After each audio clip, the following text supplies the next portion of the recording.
Holmes, The Blue Diamond by Sir Arthur Conan Doyle. Chapter 1. An Old Hat.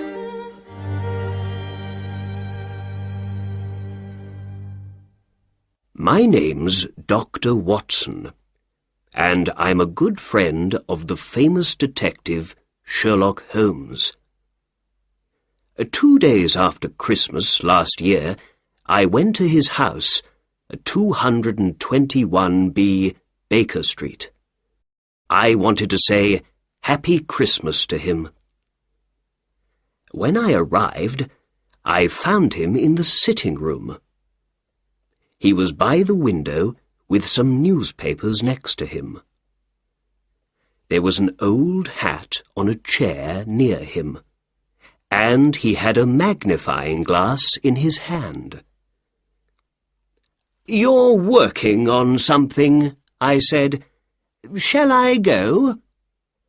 "No," said Holmes. "Sit down and look at that interesting old hat over there." I sat down. It was cold out in the street, but it was nice and warm in Holmes's sitting room. "Why are you interested in that old hat? Is it something to do with a crime?" I asked. Holmes laughed. "Not a crime, no," he said. "I got it from Peterson, the doorman at the Baker Street Hotel. He found it in the street and brought it here on Christmas Day for me to look at. He also brought a dead bird with him, a good fat Christmas goose, at the same time. I gave the goose back to him this morning. He's cooking it at his house now, and he's going to eat it for dinner tonight." "Oh, first it was a hat, and now you're talking about a goose," I said. "I don't understand."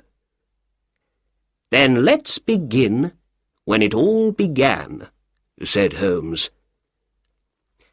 At about 4 o'clock in the morning of Christmas Day, Peterson went home after work. When he got to Tottenham Court Road, he saw, in the street in front of him, a tall man with a goose over his shoulder. Peterson walked behind him for some time. There were some young men in the street in front of them. Suddenly, one of them hit the tall man's hat off his head, and it fell into the road.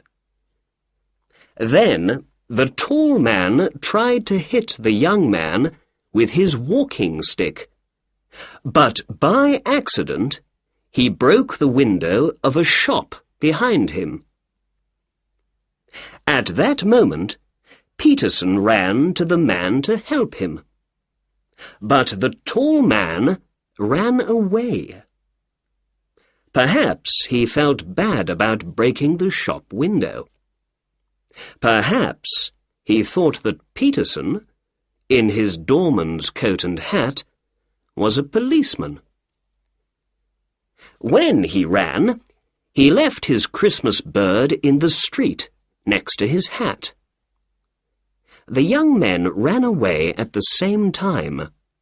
So Peterson took the goose and the hat home with him, and the next day he brought them here. There was an interesting little ticket on the goose's left leg, said Holmes. It said, "For Mr. and Mrs. Henry Baker." We can find the letters H.B. in the hat, too. "Oh, so the owner of the hat and the goose is called Henry Baker," I said. "Yes," answered Holmes. "But, my dear Watson, this doesn't help us very much. There are hundreds of Henry Bakers in London. I gave the goose back to Peterson this morning," he went on, "and I said to him, 'Have this for your dinner.' I didn't want it to go bad, you know." "Did Mr. Baker put an advertisement in the newspaper about his hat and goose?" I asked. "No," answered Holmes. "Then how can we find him?" "Well, perhaps his hat can help us," said Holmes. "Here's my magnifying glass, Watson. Now, you be a detective for a minute or two. What can you tell me about the owner of this hat?" I took the magnifying glass and looked at the hat. It was black, but old, and very, very dirty. I saw the letters H.B. in it. For me, it was no different from any other old black hat. "I can see nothing," I said, and I gave the hat back to my friend. "Excuse me, Watson, you do see, but you don't think about what you see." "All right," I said. "What can you see in this hat?" "The owner of this hat is an intelligent man," said Holmes. "He was once rich and is now poor. His wife loved him once, but she doesn't love him now. And he's 30 or 40 years old." "Well, perhaps I'm slow, Holmes, but I don't understand," I said. "Why is he an intelligent man, do you think?" Holmes put the hat on his head. It came down to his nose. "This is a big hat. A man with a big hat has a big head. And a man with a big head has a big brain. A man with a big brain thinks a lot." "But you say he was once rich and is now poor. Why?" "The hat is 3 years old. I remember these hats were in all the shops then. They were very expensive, too. 3 years ago, this man bought a good hat. So he was rich then, but he has no money to buy a new hat now, so these days he is poor." "All right," I said, "but you say he is in his 30s or 40s. How does the hat tell you this?" "Well, when I looked carefully at the hat with my magnifying glass, I could see some grey hairs in it. People usually get grey hair in their 30s or 40s. "I see. But what about his wife? You say she doesn't love him." "Because the hat is very dirty. When a woman loves her husband, she cleans his hat for him." Perhaps he hasn't got a wife." "Yes, he has. Remember the ticket on the goose's leg?" "Ah, yes," I said. "You have an answer for everything." At that moment, the door opened, and Peterson, the hotel doorman, ran into the room. He looked very excited. "The goose, Mr. Holmes! The goose!" he said. "What's the matter with the goose?" asked Holmes. "Did it come back from the dead and fly off through the kitchen window?" "No, Mr. Holmes. My wife found this in the bird." Peterson opened his hand. There was a beautiful blue diamond in it. Chapter 2. The Blue Diamond.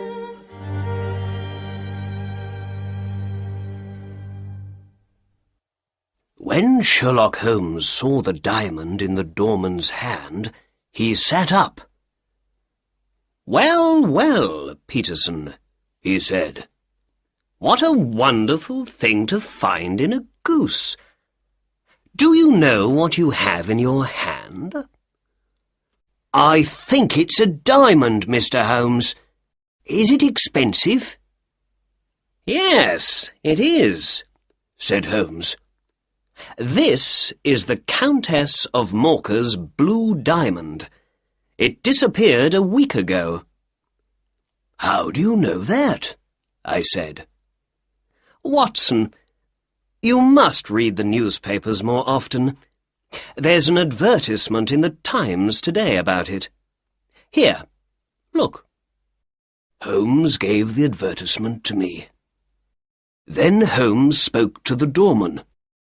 "It's a very expensive jewel, Peterson. The Countess paid about £20,000 for it. Last week, someone took it from her rooms in the Cosmopolitan Hotel. Now the Countess wants to get her diamond back. She says that she's going to give £1,000 to the finder."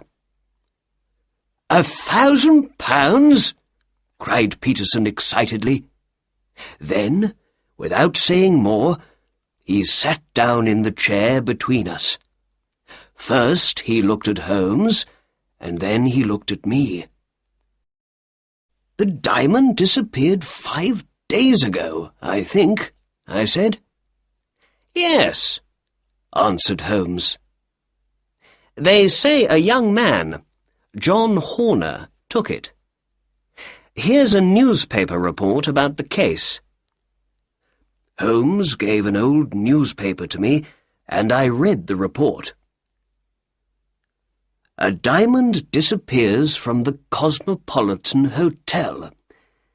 The Countess of Morcar's blue diamond disappeared from her room at the Cosmopolitan Hotel on the 22nd of this month.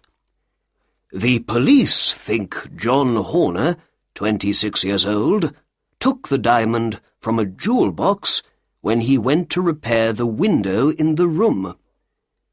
James Ryder, the assistant manager of the hotel, told the court, 'I took Horner to the Countess's room, but then I went away for some time. When I came back, Horner wasn't there, and I found the open box, without the jewel in it, on the table next to the bed.' Catherine Cusack, the Countess's maid, spoke next. 'I heard Mr. Ryder call, and I ran to the Countess's room. There I found Ryder with the jewel box in front of him. The police found Horner at his home later that day, but they couldn't find the diamond. Later, Detective Bradstreet spoke to the court. 'When I said, "You're a diamond thief," Horner hit me.' Soon after that, Horner told the court angrily, 'You've got the wrong man.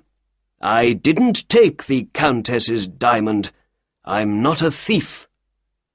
Bradstreet then told the court, 'Horner went to prison once before for being a thief.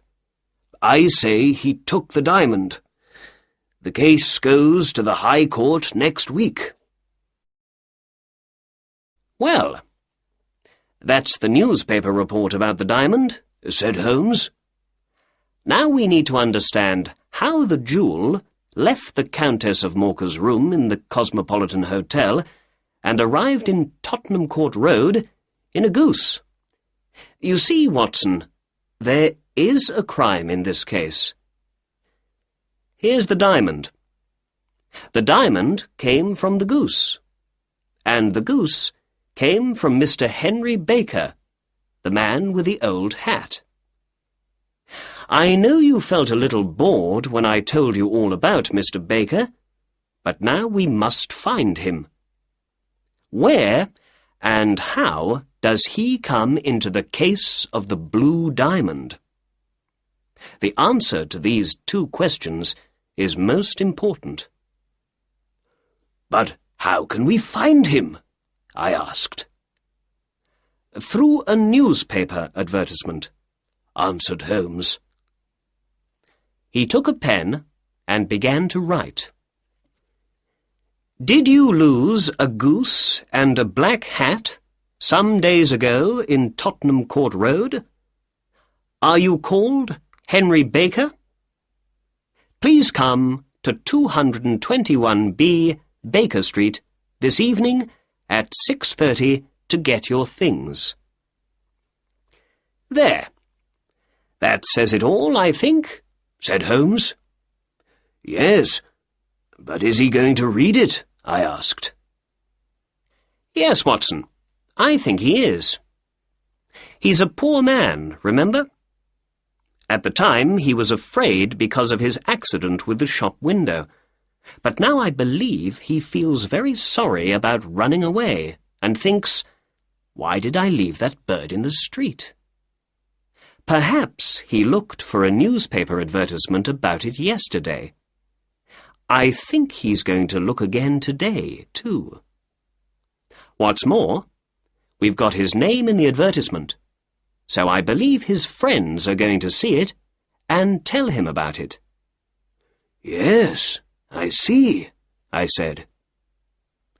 Holmes gave some money to the doorman and said, "Peterson, please go down to the newspaper offices and put this advertisement in all the evening newspapers."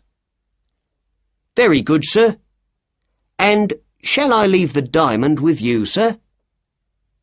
"Yes, Peterson. And I say, Peterson, after you leave the newspaper offices, can you buy a goose and bring it back here?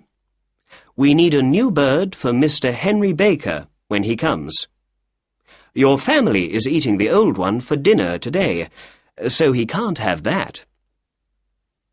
The doorman went out of the door and down the street. Chapter 3. Mr. Henry Baker.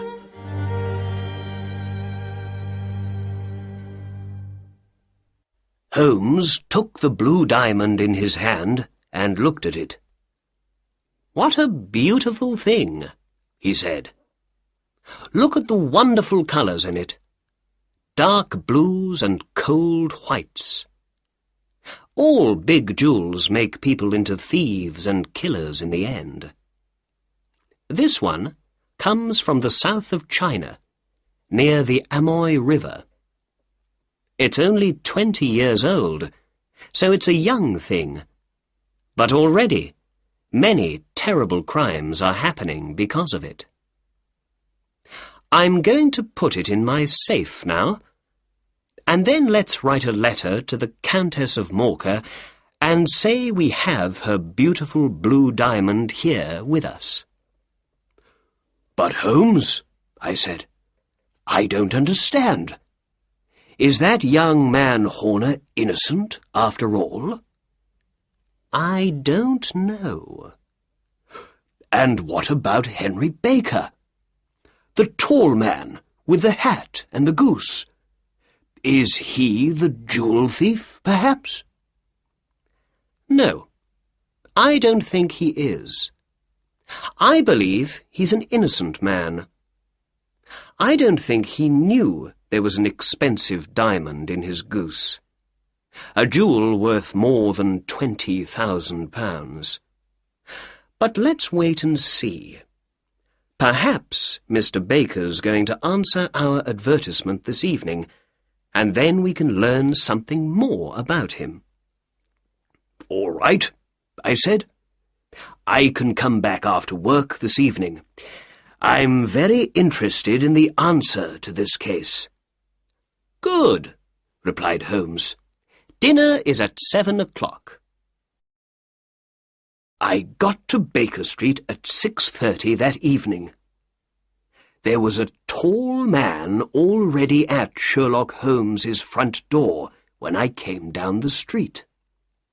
He wore a long winter coat and had a Scottish hat on his head. When I arrived next to him, the door opened. Mrs. Hudson, Holmes's housekeeper, said, "Good evening" to the two of us, and we went in and upstairs to Holmes's room. "Mr. Henry Baker, I believe," said Holmes to the man when he came in. "Please, sit down." Holmes looked at me and smiled. "Ah, Watson, good. You are here when we need you." Then he looked back at his other visitor. "Is that your hat, Mr. Baker?" Mr. Baker looked at the hat on the chair. "Yes, sir. That's my hat. There's no question about it." He was a big man with a big head, an intelligent face, and grey hair. I remembered Holmes's words about him. He wore a dirty old black coat, with no shirt under it, but he spoke slowly, quietly, and carefully. I looked at him and listened to him, and I thought, yes, this is an intelligent man.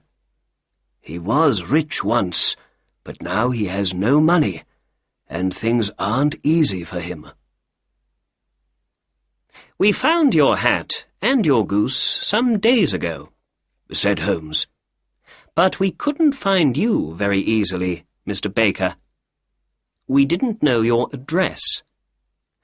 Why didn't you put an advertisement in the newspaper with your address in it? We waited and waited for an advertisement from you, but saw nothing." Mr. Baker smiled. "Oh, I'm sorry. Advertisements are expensive, and I haven't got a lot of money these days. I had once, but not now," he went on.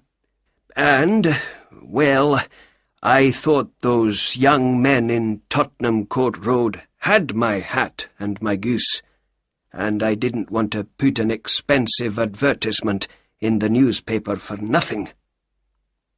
"I understand," said Holmes.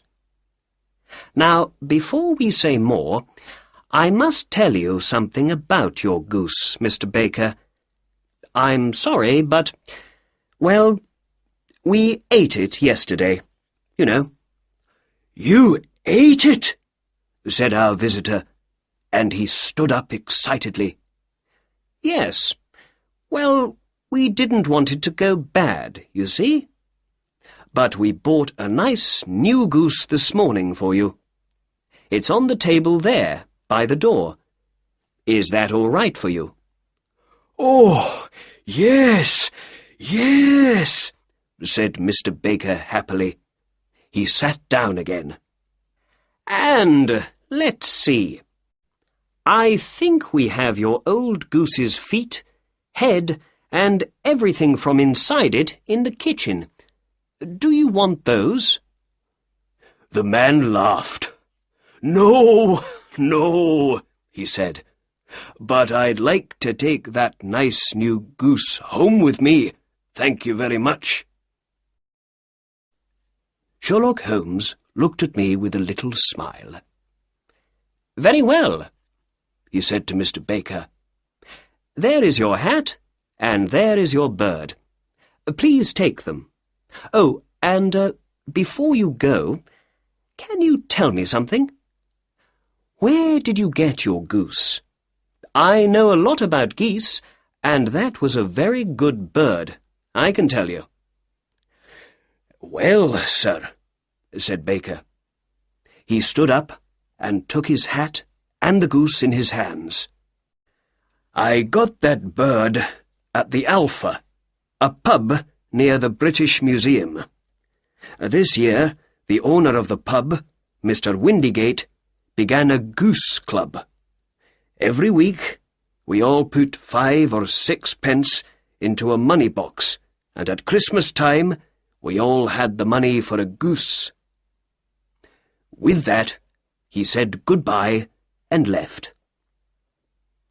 "Well," said my detective friend, "that answers one question. Mr. Baker is not our diamond thief. Are you hungry, Watson?" "Ooh, no, not very." "Let's eat later, then. We must go to the Alpha at once. We need to speak to Mr. Windigate tonight."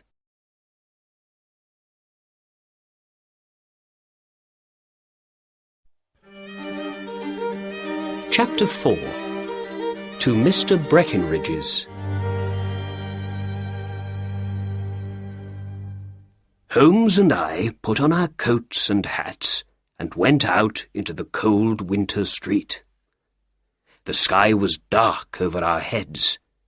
We walked east, and in a quarter of an hour we stood in front of the Alpha. Holmes opened the door, and we went in. In the pub, the owner, Mr. Windigate, gave us some beer. "Is this beer good?" Holmes asked him. "I ask because I know your geese are very good. Mr. Henry Baker told us all about your goose club." "Oh, yes, but those geese weren't our geese. They came from a man with a little shop in Covent Garden. Breckenridge is his name."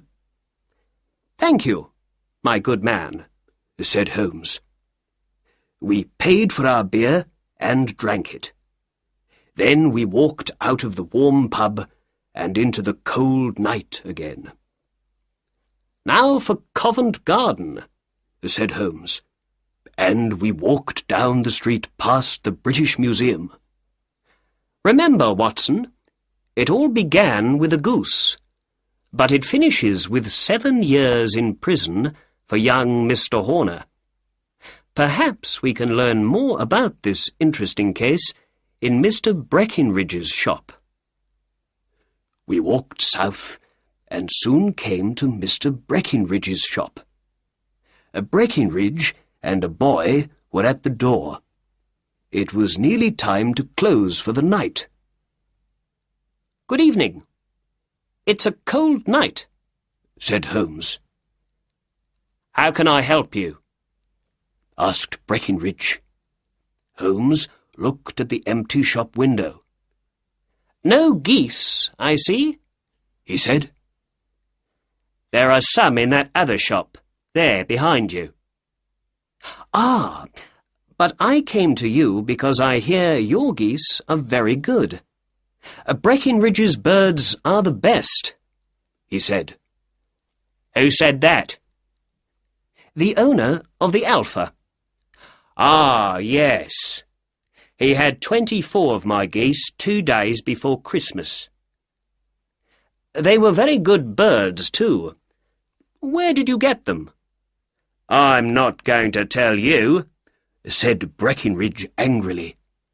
"Again and again people come and talk to me about those geese, and I don't like it. I paid good money for them. I took them to the Alpha, and then I forgot all about them. And then all the questions began. Where are the geese? How much do you want for them? Who did you sell them to? Why are people interested in them? I don't know. They aren't the only geese in London, you know." "I know," said Holmes. "But who asked you all those questions before? Not me. I had nothing to do with that, you know. But now I need your help. We ate a goose at the Alpha, and I say it was a country goose. But my good friend, Dr. Watson here, says it was a London goose. Which of us is right? It's an important question. £5 goes to the winner." "Well then, you lose, and your friend is the winner," said Breckenridge. "That goose came from London." "I can't believe that," said Holmes. £1 says I'm right. Very well, said Holmes, and he took out £1. I'm ready to pay, but I know you're going to lose your money. Breckinridge laughed. Bring me the books, Bill, he said. The boy brought 2 books to him. Breckinridge opened the little one. This is my address book, he said. When people sell their geese to me, their addresses go in here. Country people on the left and town people on the right. The numbers after every name are page numbers in my big book. Read out the 3rd name on the right, said Breckinridge. Mrs. Oakshott, 117, Brixton Road, number 249, read Holmes. Then Breckinridge opened the big book. And this is my in and out book, he said. Let's look at page 249. Here we are. Mrs. Oakshott. What can you see for December the 22nd? 24 geese, from Mrs. O, read Holmes. All 24 to Mr. Windigate at the Alpha. There. What do you say now? Said Breckinridge. Holmes put his pound into Breckinridge's hand angrily.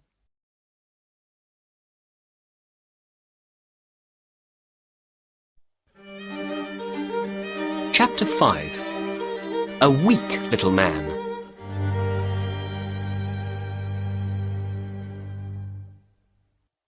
In the street, Holmes stopped. Suddenly, he wasn't angry. He began to laugh. You see, Watson, he said, Breckinridge didn't want to tell me Mrs. Oakshott's name and address at first, but later, when he saw he could easily get £1 from me, he told me everything. And he said something very interesting when he got angry. Did you hear? Other people are asking questions about those geese. Suddenly, there was a lot of noise from Mr. Breckinridge's shop behind us. We looked back at it. Breckinridge stood, tall and angry, in front of his shop door. A weak little man stood in front of him in the street. Look, you, Breckinridge shouted. I don't want to hear any more about those geese. Mrs. Oakshott can come and speak to me when she wants, but not you. You have nothing to do with it. Did I get the geese from you? No, but one was my goose, I tell you, cried the little man. Then ask Mrs. Oakshott for it. But she told me ask Mr. Breckinridge for it. Well, that's nothing to do with me. I don't want to hear any more from you. Do you understand? Now go away. Breckinridge closed his shop door angrily, and the little man ran off down the dark street. Perhaps we don't need to visit Mrs. Oakshott in Brixton Road after all, said Holmes to me quietly. Let's talk to that man. Perhaps he can help us. Holmes walked quickly up behind the little man and put a hand on his shoulder. The man stopped and looked back over his shoulder at us.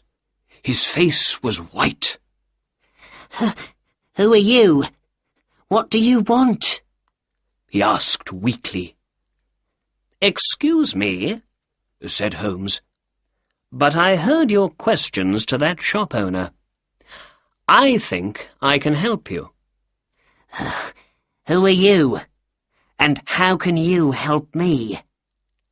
My name is Sherlock Holmes, And it's my job to know things other people don't know.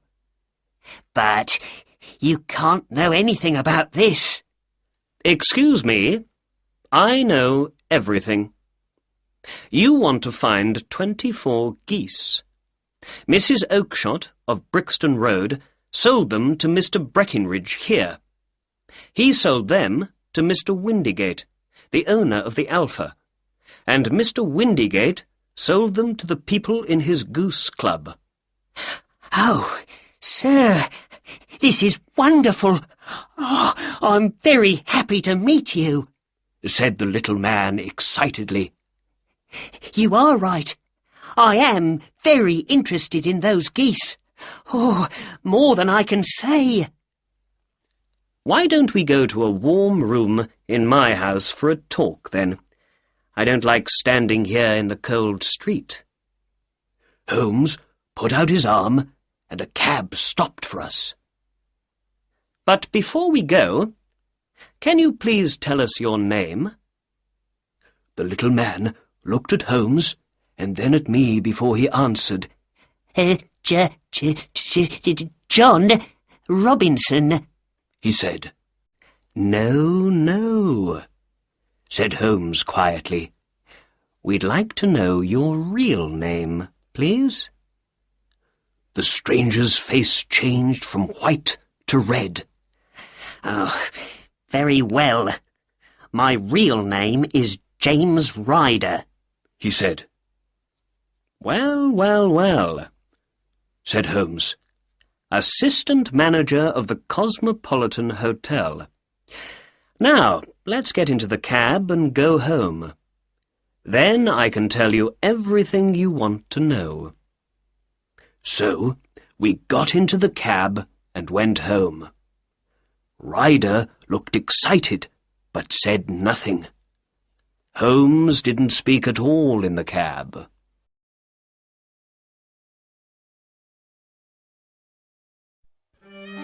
Chapter 6. 1 or 2 questions.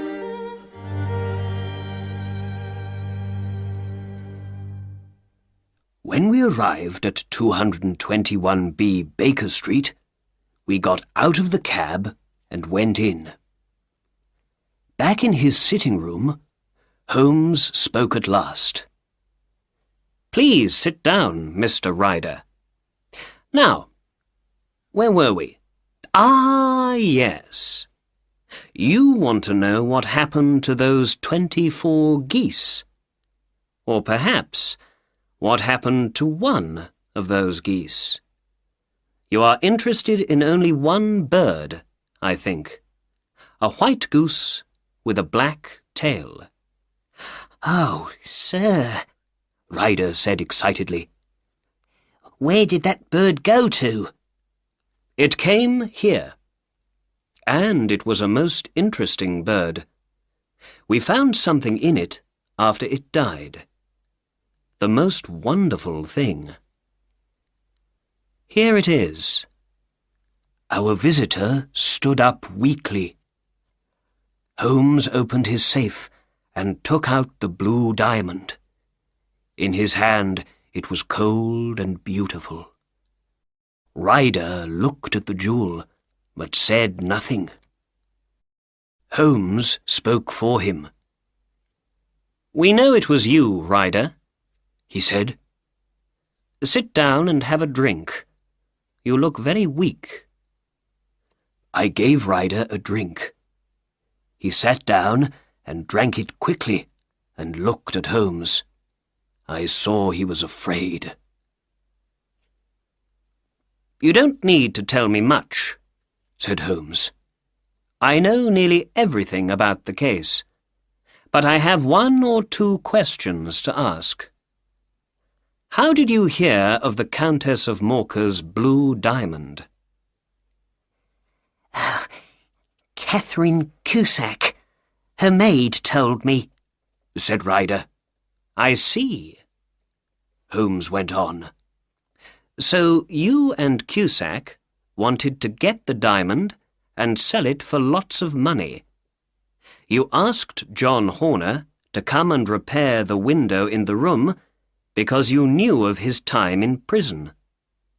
When he left, you took the diamond from the Countess's jewel box. Then you called the police. They came at once. Because of Horner's time in prison, they believed he was the thief. It was all very easy.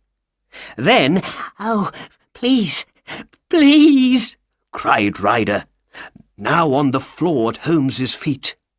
"think of my father. Think of my mother. I never did anything wrong before. I'm never going to do it again. Please don't tell the police. I don't want to go to prison." "Sit down in your chair," said Holmes coldly. "You're crying now, but did you feel sorry for young Horner? He knew nothing of this crime, but the police believed he was a diamond thief, and so he went to court, and he is now going to prison, all because of you." "I can leave the country, Mr. Holmes. Then, when I don't go to court, Horner can leave prison." "We can see about that later," said Holmes. "But now, please tell me, Mr. Ryder, how did the diamond get from the hotel into a goose? And how did the goose get into a shop? And please, tell the truth." Ryder began. "When the police arrested Horner, I left the hotel with the diamond in my pocket. I didn't want to stay at the Cosmopolitan, not with the police everywhere, looking at everything. So I went to my sister's house in South London. She lives in Brixton Road with her husband, Mr. Oakshott. I saw lots of police officers on my way there, and when I got to Brixton Road, I was very afraid. 'What's the matter?' my sister asked. I told her about the diamond thief and about the police arresting Horner. Then I went into the back garden to smoke and think. What could I do with the diamond now? In the garden, I remembered my friend Maudsley. He began well, but he went bad, and in the end he went to prison for his crimes. Perhaps he knows about selling diamonds, I thought. So I decided to visit him at his home in Kilburn in North London. But how can I walk across London with the diamond? I thought. I can't have it in my pocket, not with all those police officers in the streets. Then I looked down at the geese in the garden, and I thought of something. I knew one of those geese was for me, for my Christmas dinner. So I decided to take my goose there and then, and not to wait for it. I quickly caught a big white goose with a black tail. Then I took the diamond from my pocket and put it into the bird's mouth. I felt the jewel go down its neck. With the diamond now inside the goose, I felt happy. I could walk to Kilburn and back easily. Then my sister came into the garden. "What are you doing with that goose?" she said. I put my bird down and it ran off with the other geese. "That's the goose I want for Christmas," I said. "Very well, catch it, kill it, and take it with you," she said. Well, Mr. Holmes, I caught that bird, killed it, and took it with me to Kilburn. There I told my friend Maudsley all about the diamond, and he laughed and laughed. We got a knife and opened the goose, but we couldn't find the diamond. I knew then something was wrong. I left the goose with Maudsley, ran to my sister's house, and went into the back garden. There were no geese there. "Where are they all, Maggie?" I said. "In Mr. Breckinridge's shop in Covent Garden."